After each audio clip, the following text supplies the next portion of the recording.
First, let's talk about sport. I remember back in the 1996 games in Atlanta, I think the UK won one gold medal. And I was wondering, do people in the UK remember our games here in 1996 as a sort of embarrassment? And what do you expect for this year? We're expecting to top the medal table, of course. And it's true.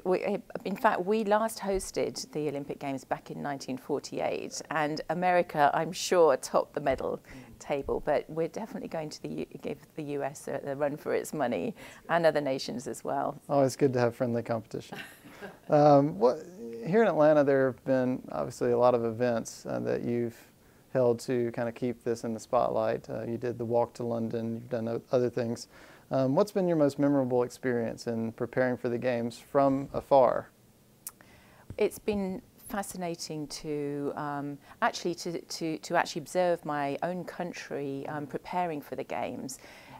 It absolutely has broken through the British Reserve. I've been watching with great delight when the torch arrived in our country from Athens in May. It then progressed onto a 70-day tour all around the nation. And in fact, the route has been designed that it goes within 10 miles of 95% of our population. So it's been a very involved route. And everywhere, rain or shine, along the route, we've had communities coming out to welcome the torch relay through their communities. It's been hugely successful, lots of smiling faces and flags waving like you've never seen before. Will you be traveling back there for the Games? Unfortunately not, but you know, the Olympics, what's very special about it is it's celebrated in every country. So I feel very happy to be here, especially in a sister host city, to be celebrating the Games. As you've learned more about Atlanta, I guess you've been here around 2 or 3 years? Yes, 2 years and counting. Okay. As you've learned more about the city where you now find yourself, you know, what similarities have you seen in what you've learned about Atlanta's preparation for the Games and London's? I think the London organisers have really tapped into the expertise that's been developed by other host cities, and they've certainly, you know, they've been to Atlanta on a number of occasions, and there have been experts from Atlanta that have gone over to London to share some of their experience too. It's been pretty broad-ranging. I know that there's been exchanges around the design. It's been very important for London. We don't want to have created any white elephants with some of the structures that have been developed for hosting the Games, and Atlanta was very successful in repurposing some of the buildings here. For example, I think the Braves Stadium and the swimming pool, which is now part of Georgia Tech. So it's been very useful to draw on that type of experience, both from the structural design perspective, as well as the planning and budgeting around the development of the Olympic facilities.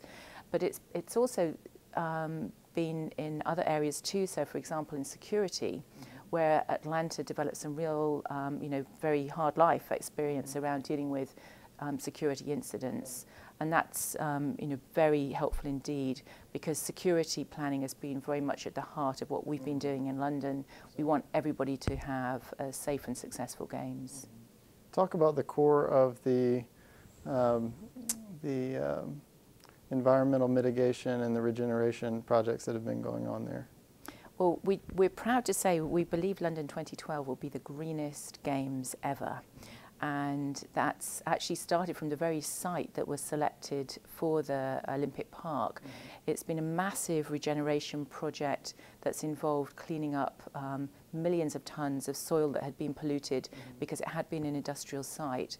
And more than 200 buildings were actually demolished to clear the way for the park, and almost 100% of the demolition materials have actually been recycled. So it's been very effective in that way. The Olympic Park itself has now become one of the largest new urban parks in the whole of Europe, with its own ecology, its own waterways and habitats. So we hope it will be a wonderful green space and a new green lung for London well into the next century. One of the issues of Olympics and other huge sporting events is always how are you going to use these facilities. I know that there are plans to build housing and new shopping facilities near the Olympic Park. but I know that at some times Londoners are reluctant to move. So tell me about how this strategy is being played out in the public there. I mean, I know that you're going to want people to be engaged with that part of town that they haven't been in a while. How do you plan to kind of keep that going? Well, an important part of the infrastructure development to prepare for the Games has actually been providing new transport links into that part of London, which has actually been, somewhat neglected and overlooked. And those projects have all been successfully completed, and we're already seeing, very rapid growth, for example, of a tech cluster, which is fondly known as Tech City, which is one of the fastest growing tech clusters in the whole of Europe, now numbering several hundred, high energy, innovative startup companies. And that's just on the fringes of the Olympic Park itself. But the Olympic Park development includes an Olympic Village, which has got a wonderful sort of facilities which will provide long-term for a stable community with its own entertainment, green space, and very high, high-quality living space. And all of those things will help to make sure that that area of London is a continuing sort of destination and a growth area for London.